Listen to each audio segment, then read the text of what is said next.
Nunca imaginé que la persona que arruinaría mi matrimonio sería alguien que conocí por pura casualidad, en una cafetería donde ni siquiera pensaba entrar ese día. Pero el destino, o quizá mi propia soledad, me llevó justo allí. Y ahora, cada vez que paso frente a ese lugar, me invade la vergüenza, la nostalgia, y un deseo oscuro de volver a sentir lo que sentí entonces. Mi nombre es Laura. Llevo 10 años casada con Daniel. Un matrimonio estable, de esos que desde fuera parecen perfectos. 2 hijos, una casa bonita, vacaciones una vez al año. Pero lo que nadie veía era el vacío que crecía entre nosotros. Ya no me miraba igual. Ya no me tocaba igual. Me sentía invisible. No sabía si lo amaba o solo estaba acostumbrada a él. Todo cambió una tarde lluviosa, cuando me refugié en una cafetería pequeña, escondida en una esquina del centro.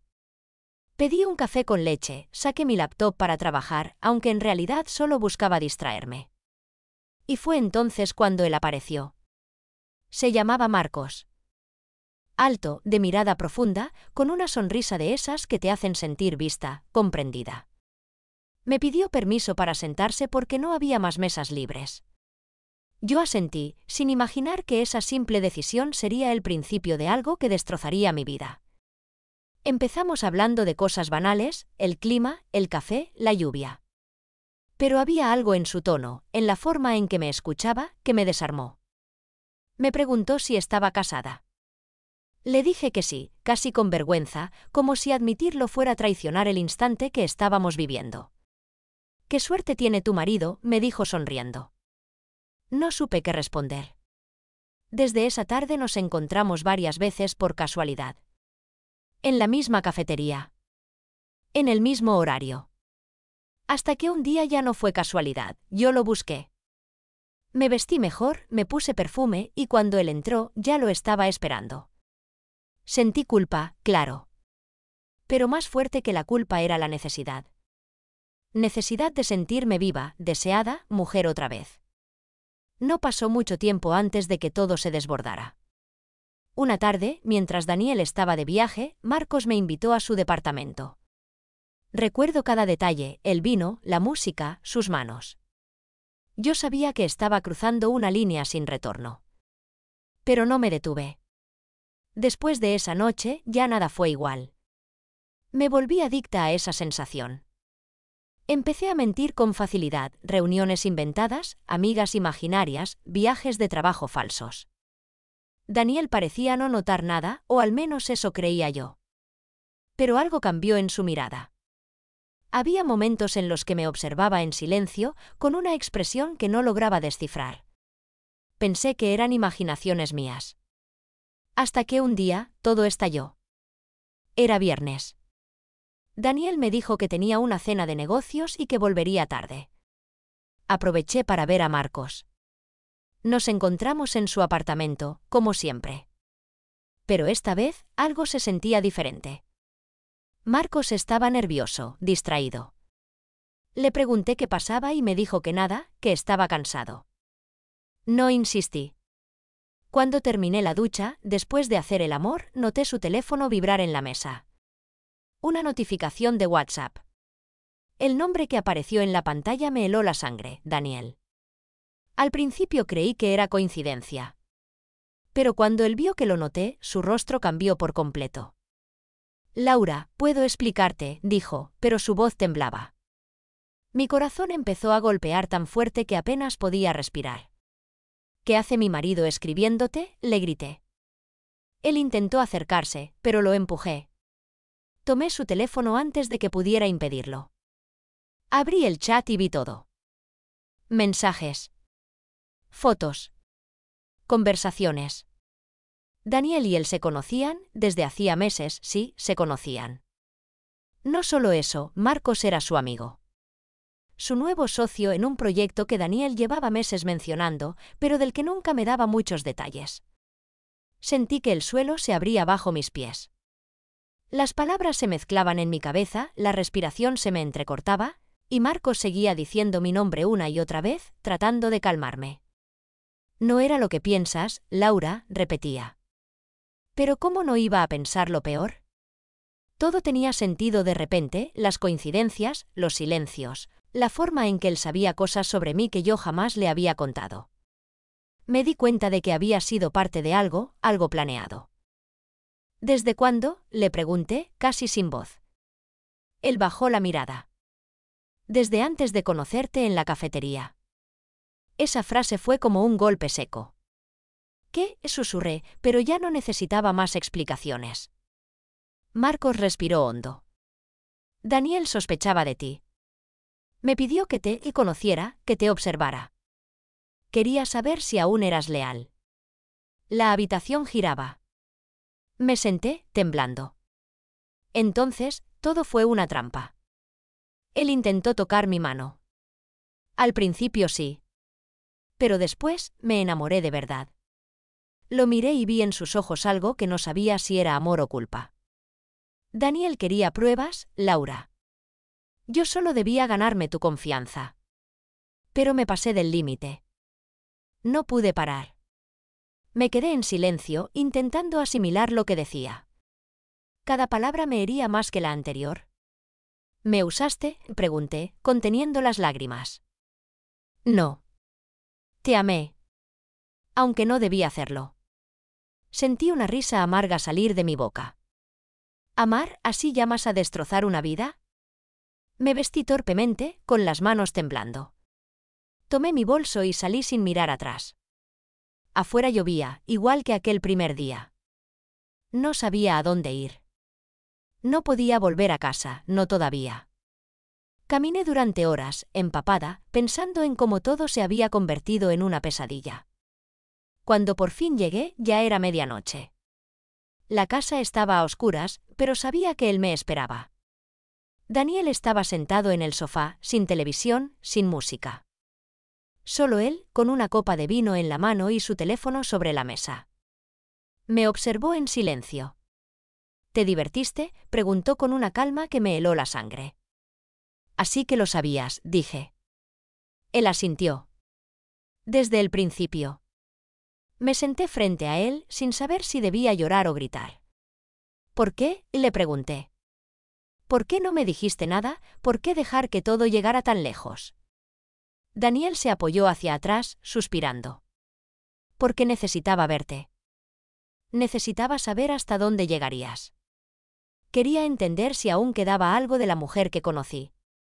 ¿Y qué descubriste?, susurré. Que ya no la conozco. Hubo un largo silencio. Solo el tic-tac del reloj llenaba la habitación. Lo planeaste todo, dije. A Marcos, la cafetería, todo. Él me miró directamente a los ojos. No todo. No planeé que él se enamorara de ti. Ni que tú lo hicieras de él. Sentí que me rompía por dentro. Era cierto. Por más que quisiera negarlo, una parte de mí sí lo había amado. No como a mi esposo, no con esa calma y costumbre, sino con fuego, con desesperación.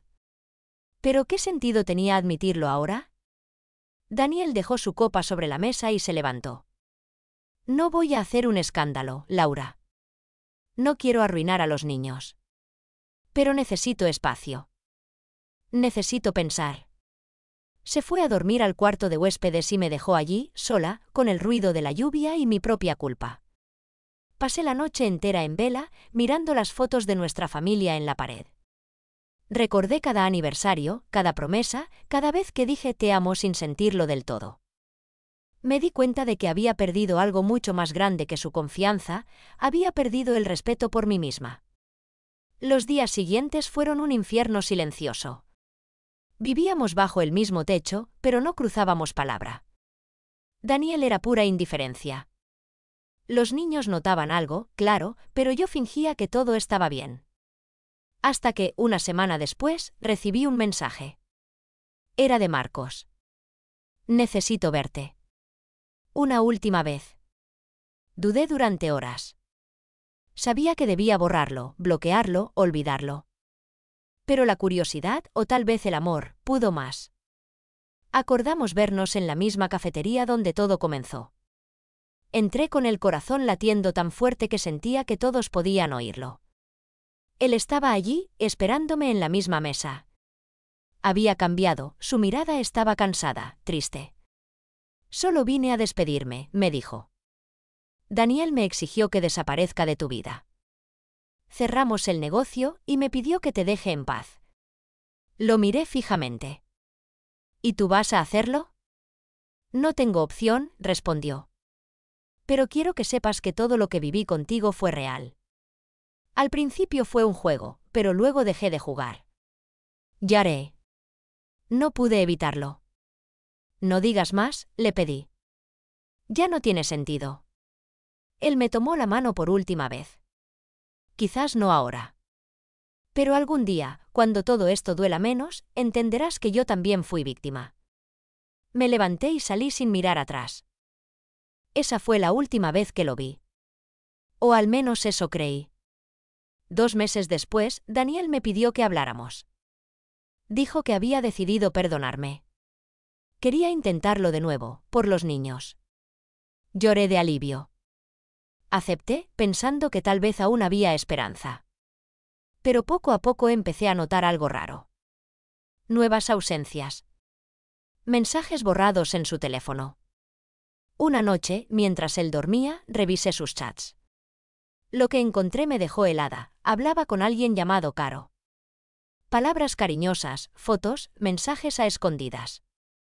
No podía creerlo. Después de todo lo que había pasado, ahora era él quien me traicionaba. Al día siguiente lo enfrenté. ¿Quién es Caro?, le pregunté. Su rostro se tensó, y por un momento vi en sus ojos el mismo miedo que yo sentí aquella noche en el apartamento de Marcos. No empieces, Laura, dijo, intentando zafarse. Solo es una compañera de trabajo. Pero ya sabía la verdad.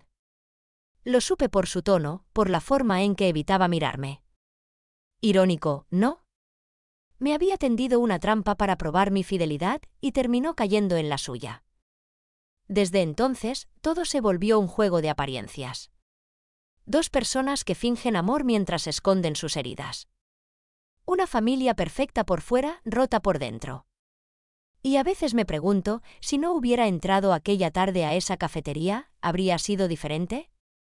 ¿O estábamos destinados a destruirnos desde el principio? Pasaron los meses y la rutina volvió, al menos en apariencia. Nos mostrábamos como una pareja reconstruida, cenas familiares, fotos sonrientes en redes sociales, viajes de fin de semana con los niños. Pero dentro de la casa, el aire era espeso, casi irrespirable. Dormíamos juntos, pero nuestros cuerpos eran extraños compartiendo una misma cama. A veces lo veía mirarme mientras fingía dormir, con una mezcla de tristeza y desprecio. Yo también lo observaba en silencio, intentando adivinar en qué momento habíamos cruzado la línea de no retorno. Había algo nuevo en él, una calma forzada, una amabilidad que no era natural. Ya no discutíamos, pero tampoco nos amábamos. Vivíamos en una tregua silenciosa, una especie de prisión disfrazada de reconciliación. Un día, mientras limpiaba la cocina, sonó su teléfono sobre la encimera. Lo reconocí al instante, el tono que usaba solo para mensajes de trabajo. Una parte de mí no quería mirar, pero la otra, la que ya no confiaba, me obligó. Lo desbloqueé y allí estaba ella, Caro Bocadillo de diálogo. Esta vez, sin disimulo. Mensajes llenos de complicidad. Fotos de cenas, de reuniones. Pequeños detalles que solo se comparten con alguien importante. Pero lo que me destruyó fue uno en particular. Te amo, pero aún no puedo dejarla. Los niños no lo entenderían. Sentí un frío recorrerme la espalda. Todo lo que me había acusado, todo lo que me hizo pasar, él lo estaba repitiendo. Cerré el teléfono, respiré hondo y por primera vez en mucho tiempo no lloré. No iba a hacerlo. Me juré que no sería la víctima otra vez. Decidí callar. Lo observé durante días, sin decir nada. Cada sonrisa suya, cada excusa, cada mentira disimulada se convirtió en una pieza más de un rompecabezas que yo ya conocía de memoria. Pero esta vez, sería yo quien moviera las piezas. Empecé a actuar. Me mostré comprensiva, dulce, tranquila. Le decía que lo amaba, que entendía su estrés, que estaba orgullosa de cómo estaba luchando por nuestro matrimonio. Y él me creyó. Lo dejé confiarse, lo dejé bajar la guardia. Hasta que un día le propuse algo inesperado. ¿Por qué no invitamos a tus compañeros a cenar? A todos. Hace mucho que no compartimos con ellos. Daniel pareció dudar, pero luego accedió.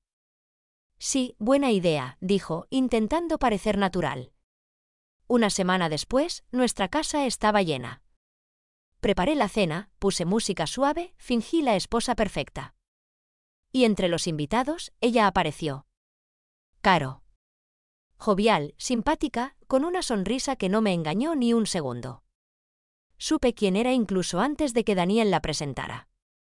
Su mano tembló apenas cuando me saludó. Él evitó mi mirada durante todo el evento. Yo fingí no saber nada.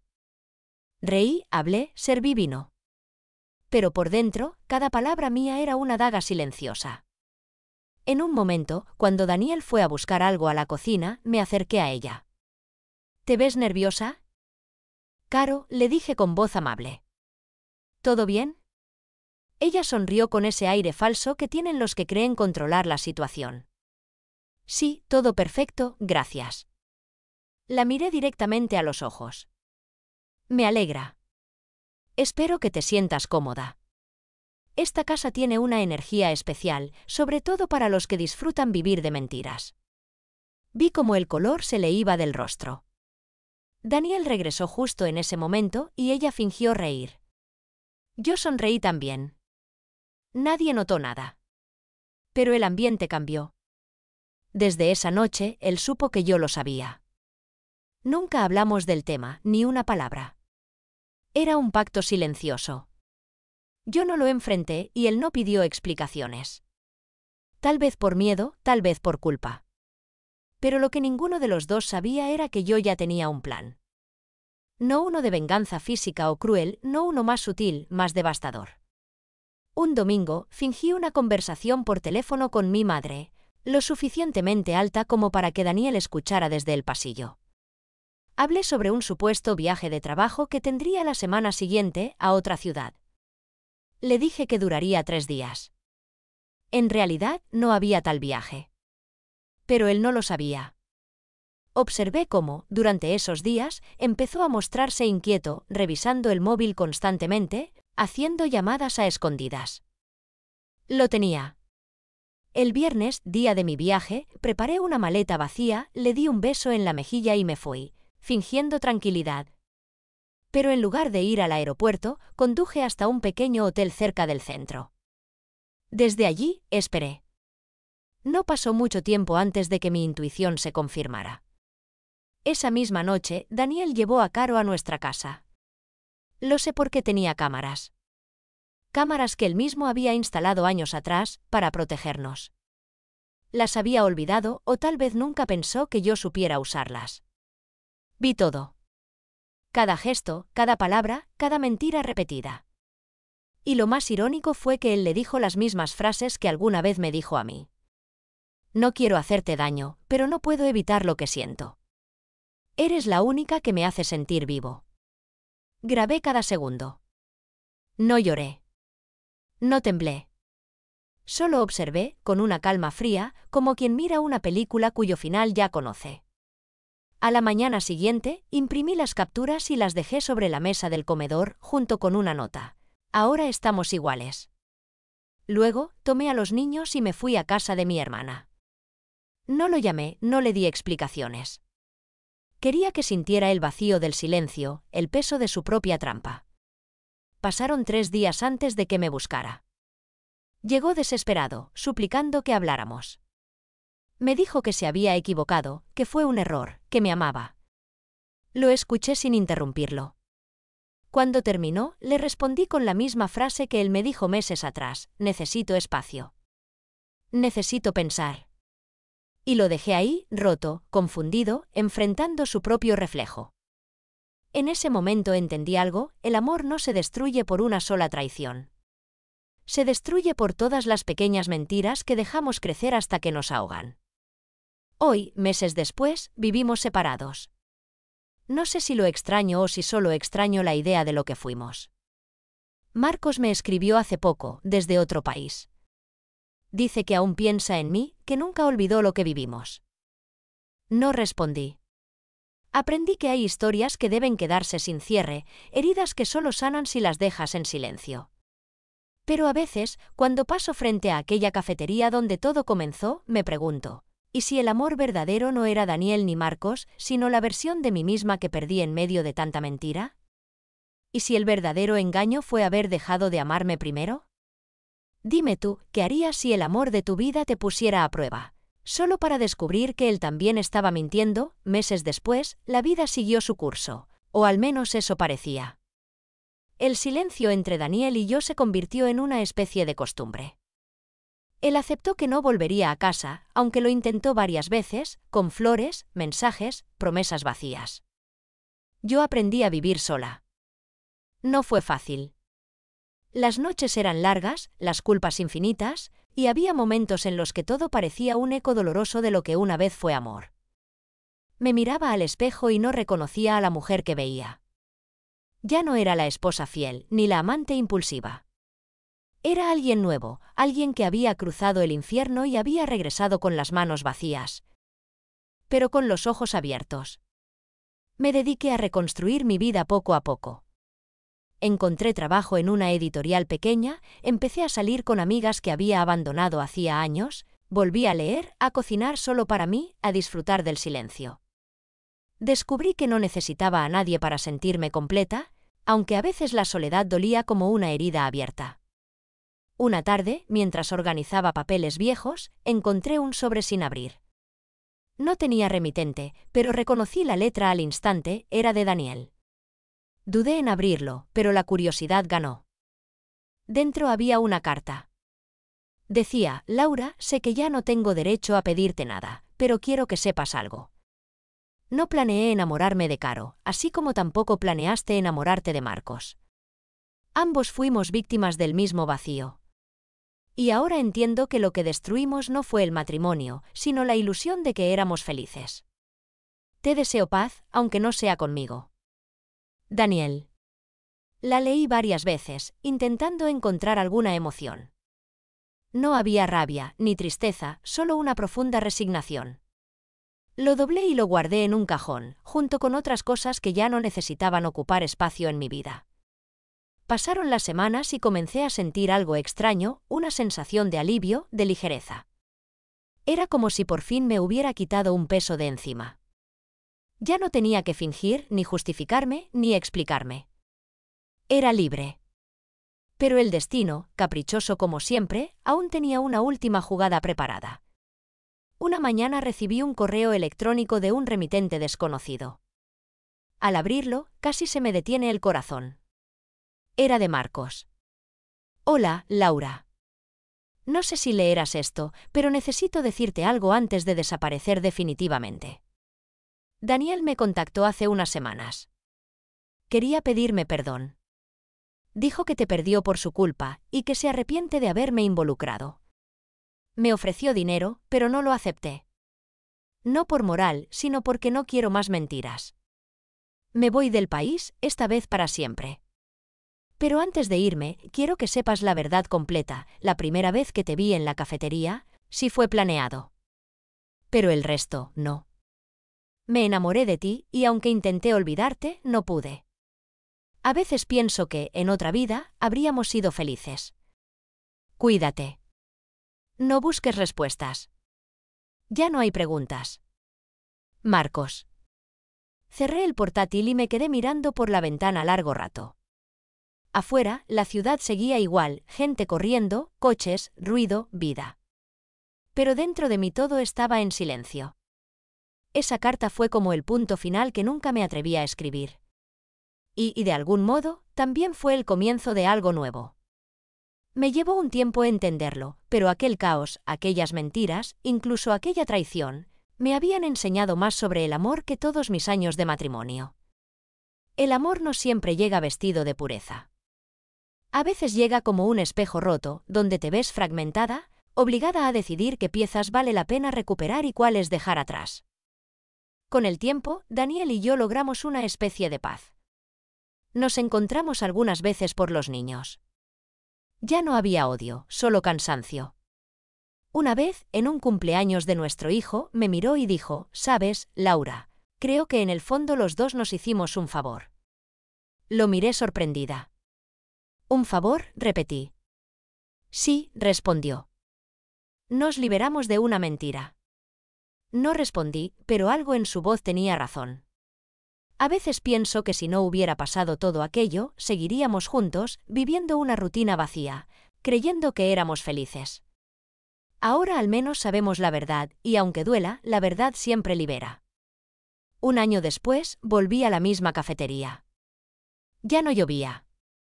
Me senté en la misma mesa donde todo comenzó y pedí el mismo café con leche.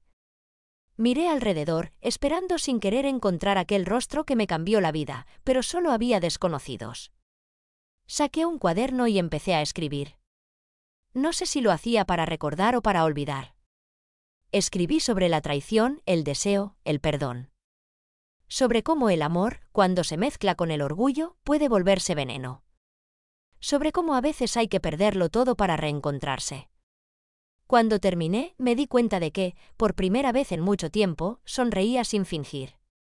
Sentí que había cerrado un ciclo. Tal vez algún día vuelva a enamorarme. Tal vez no.